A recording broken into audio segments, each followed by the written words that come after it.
Ship ni Kai Montinola, Rain, JP, and Jaren, anong ganap? Unahin ko ang team Kai and Rain na napakasolid ang samahan sa naging task ni Kuya habang nasa palengke sila kasama pa ang iba pang housemates.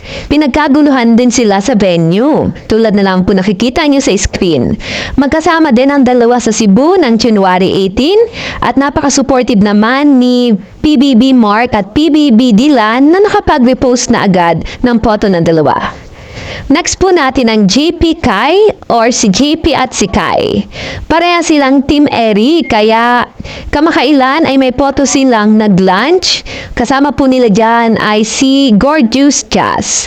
Gwapo din itong si JP lalo na sa new haircut niya. Same sila ni Kai na nag-venture na po sa acting.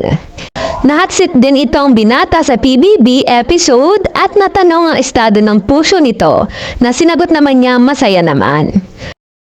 Si Piang pa nga ang todo cheer sa binata at nang tanungin nga ito kung balak daw baligawan ni JPC blank, diretsahan naman sinabi ni JP na yes. Sino kaya ito? Next natin ang Haran or si Kai and Jaren na nahatsit din sa PBB at nasabi naman nila na magkaibigan at parang magkapatid. Pero aminado si Miss Kai na kinilig ito nang minsan muntika na siyang maki sa cheek ni Jaren at napadasal pa nga dito ang dalaga.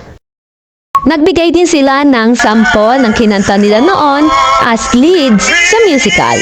Di na ako makagtataka if mapabilang sila sa isang musical like sa KD Lex. Kilig naman if ever. Nagtaka lang ako dito kay Jaren nang biglang may pahabol na tanong kay JP. Ang tanong, sino? Or sino daw yung niligawan nitong si JP? Tapos ang camera ay naituto kay Miss Kai. Yun lamang po, salamat.